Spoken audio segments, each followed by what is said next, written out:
All right, a five-time world champion boxer from the Bronx is fighting to get his life back on track. And he's getting help from some very special friends. Mike Gilliam has more on this amazing story. Do you love boxing? Of course. Former boxing champion Iran Barkley has been a fixture around the Villa Maria Academy in the Bronx for nearly 20 years, helping to motivate students and fundraising. But his personal life has not always been good. He's had his high points. Here he is knocking out Tommy Hearns back in 1988 to become the world middleweight champ.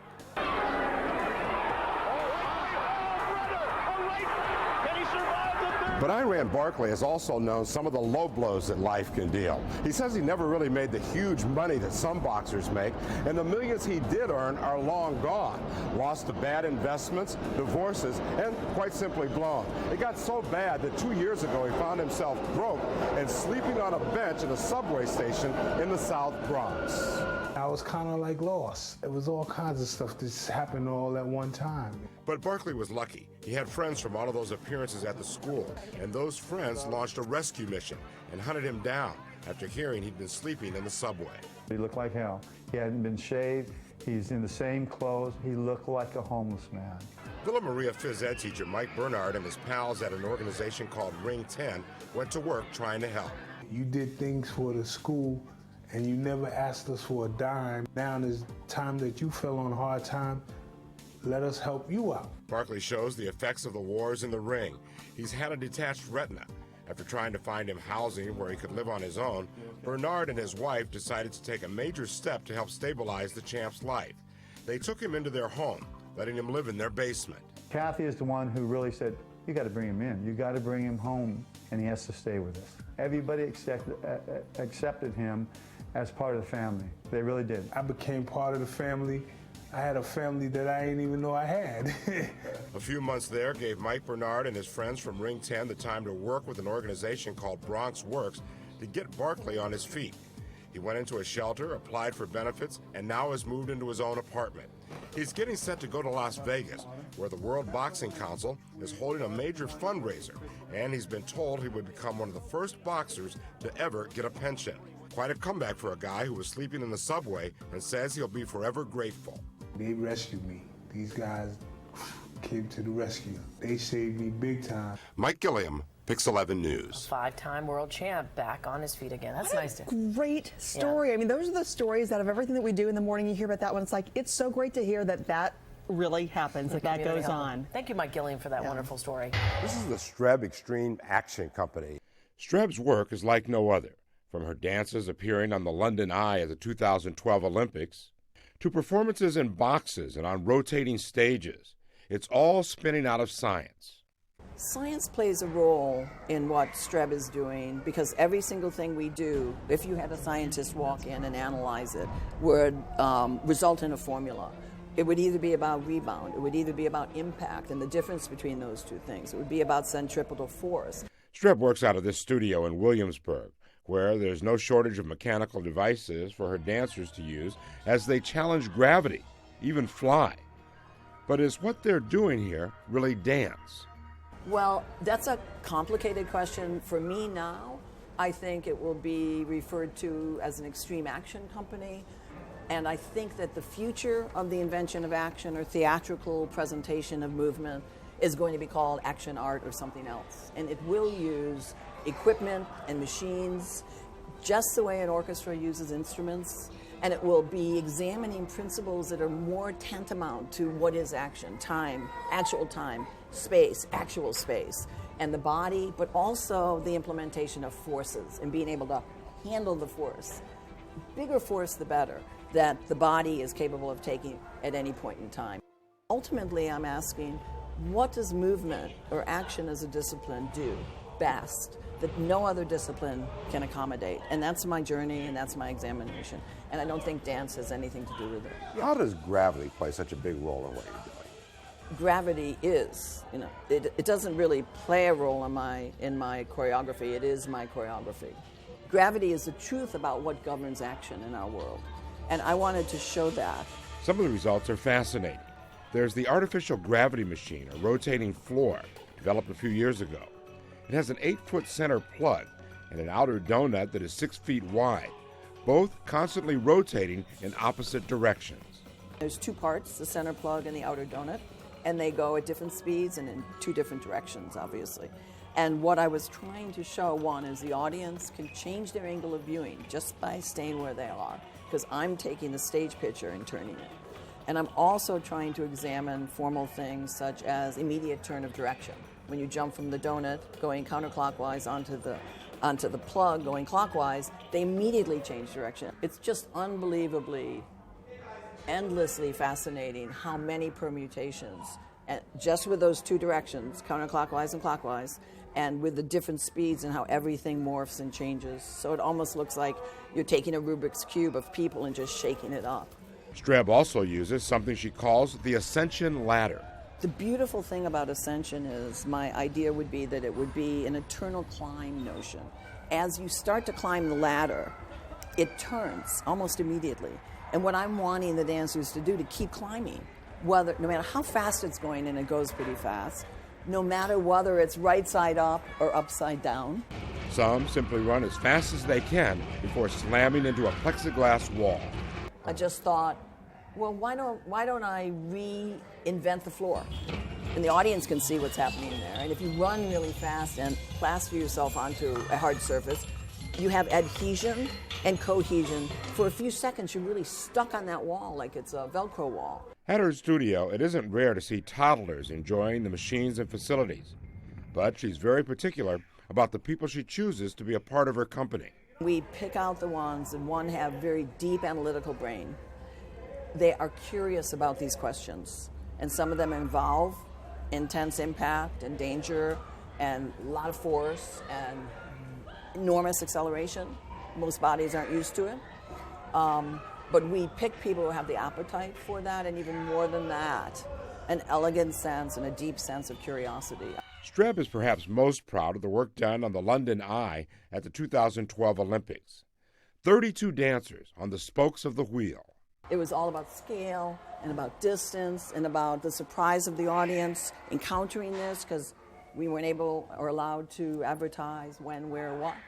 And so the audience was like, what? And they'd see bodies with this big on that wheel. And so for me, it's not about, how beautifully did I choreograph that dance. It's about how did you ever get people in that spot in space at that moment. But Elizabeth Streb says it always comes back to the science. For me, my first point of entrance, my first point of referral is always science. To see and learn more about Elizabeth's work, check out the film Born to Fly. And she'll also be doing projects around the world called Cities of the World beginning in 2016. I'm Mike Gilliam for Science and You. I'm Mike Gilliam for Science and You. This is the Maritime Aquarium in Norwalk, Connecticut. It's a very special place, a great place to both learn and also have some good summertime fun. Now, Dave Sigworth here is going to serve as our guide today and show us around here and show us some of the neat things that you can see if you just come up here for a visit. Dave, let's start with this right here. What do you have? So this is a huge map of Long Island Sound. So we're a little bit different than most aquariums because almost 90% of our exhibits are about Long Island Sound. There's no Nile tank here or Amazon tank here. We want our visitors to understand about the environment and the animals of Long Island Sound. So we start you off with this huge map that lets you sort of orient yourself to where you are. A lot of people like to look to see where they live. Jeez, and then I see the striper in there. The striper's here. So what we're trying to do is that we have little kiosks here, and we're going to ask you some questions about some of the animals and in the environment of Long Island Sound at these kiosks. The answers will show up on the big map. And that actually starts you thinking about what you're going to see when you go through the aquarium galleries. The aquarium sits steps away from the mouth of the Norwalk River and the Sound. It's home to a lot of touchy-feely exhibits like this area. This is our shark and ray touch pool, so you can actually touch a live shark or ray, and you can do it and come back with all 10 of your fingers intact. So we've got some nurse sharks and some smaller species of sharks down here, as well as several species of rays. And it's really cool to go home and say that you touched a shark today. Oh, Dave, now this is something I usually don't like to see when I'm out in the Sound. Jellyfish. Right now we call them jellies because they're not fish. And same, we try and teach people about starfish, or sea stars, because they're not fish either. So these are moon jellies. So you may have seen jellyfish that are sort of red. Those are lion's mane. You don't want to touch those. But these are moon jellyfish, and if you use 2 fingers, just like at the Ray Touch Bowl, you can touch the tops of their bodies. They do have tentacles, but they're very benign to us. I mean, if you were a little piece of like a shrimp or something, this would hurt you. But they don't really hurt to us. And so, but you have to be very careful. You have to know what kind of jellyfish or jelly you're talking about. It's sort of like mushrooms. I won't tell you what they feel like. You have to go and see for yourself. They also have the other things you look for at an aquarium, including the huge shark tanks and So they do a little recycling. the seals, complete with a feeding schedule. Okay, now I've saved the best for last. This is the Laura Keats exhibit here. It's only here this summer. What, through Labor Day? Through Labor Day, yep. Okay. Yep. So it's an interesting experience to have all these birds come around you. If you have one of these little cups of nectar, well, they love it, and they'll land on your head and your arm. Oh, Dave, let's go see the Let's go Keats. see Come these on. things. Come on. These are lorikeets. They're native to the South Pacific. I think there's about 55 of them in here, of 11 different species. You know, just really beautiful coloration. Okay, so you have one who's already landed on your hand Right. here, and they'll do this for the nectar, right? They love the nectar. They have an adaptation that their tongue sort of expands as they sort of put their tongue in there. So it's more of like just a very quick dabbing. They'll land on you. They'll walk up and down your arm. They'll land on your head, your shoulder. And you say you have about 55 There's of them? 55 of them, 11 different species. Big time summer fun. If you plan on visiting the Maritime Aquarium, it's a good idea to check out their website. There you can find the price of admission and also the hours of operation. And you can also see some great deals from Metro North Railroad. Remember, it only takes about an hour to get to Norwalk from Grand Central. I'm Mike Gilliam. When you watch a superhero on the big screen, many of the plots seem believable. In fact, a lot of the things that you see in those science fiction movies end up coming true many years later. But how do they get it right? Well, they go to a guy like this man. His name is Dr. Kevin Grazier, and he has a PhD in planetary physics. He's the type of guy that helps a Spider-Man snare you in his web, allows Wolverine to draw you in, and makes Batman the true Caped Crusader. He's worked on Battlestar Galactica, Eureka, and The Event. And he says producers try to get the science right. How do producers want to ground their series in accurate science? You want to create more moments that make the viewer say, wow, and fewer that make them say, oh, please. Because when you make a viewer say, oh, please, with bad science, they transform from someone who's immersed in your creative vision to someone who's sitting among 4 walls, the 21st century, feeling cheated, like they could have done that much better. Grazier says it's not so much that the science has to be accurate as to feel accurate, so that the viewer says, wow, that could happen. And if you've done all of your homework along the way, the audience is much more likely to take a leap with you later. So what about Spider-Man? Spider-Man, one of my favorites. Bitten by a radioactive spider. You notice that over the years, from the 60s to the more recent incarnations, as we've learned more about DNA, the story behind the spider has actually changed. So the creators of the more recent Spider-Man and then the reboot, the new Spider-Man, have done their homework and attempted to incorporate newer science in the creation of Peter Parker. How about the Hulk? Dr. Banner was irradiated with gamma rays. Now, let's go back into the 50s and 60s. It was always radiation. Radiation could do anything. Batman is a different story. Batman is really just a high-tech driven superhero. I mean, yeah, he's in great shape, and yes, he knows how to fight, and et cetera, and so yes, he's a martial artist, both internally and with the skill, but really it's his tech. He has a whole huge, Wayne Enterprises supporting him. So in that case, the science creates the superhero in many respects. How do you make sure that that is believable from a scientific standpoint? So you could start from the beginning, you could incorporate science before you even start writing, or at the very end, when the screenplay is written, you hand it to someone who red pens it and say, well, no, this could be improved, this doesn't happen, but maybe this could, etc. Now, do you ever have a situation where you're doing that, you're red penning something, and a guy says, oh, wait a minute, my creative vision is here, and this is the storyline. I can't let the science get in the way. Story wins every time.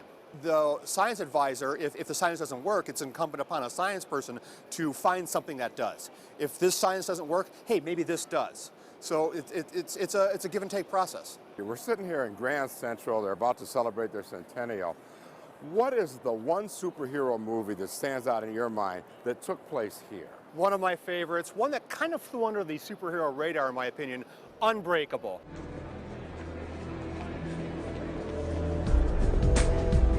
Bruce Willis, awesome performance. I think kind of flew under the radar because people expected it to be Sixth Sense Part 2, but Bruce Willis literally stood right here and in a very iconic moment, in my opinion, holding on his hands, touching people, sensing their life story as they brush past. Fantastic movie, fantastic place. Again, one of my favorites. But when it comes to what movie did the best job of using science to make a superhero seem believable, Grazier says one stands out. Wolverine.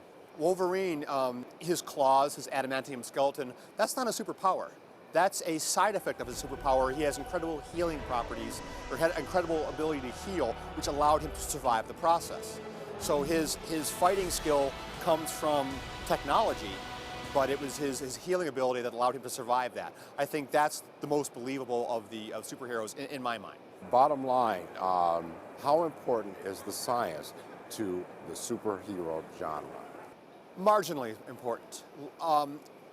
People who watch the superhero movies don't expect super accurate science. I believe they like it when you've made the attempt to ground your story in accurate science. If you tell a plausible backstory, they'll go with you on the journey when you've pushed a little bit more into the more fantastic elements. So you get that? The science is important, but only to draw you into the fantasy. I'm Mike Gilliam for Science and You.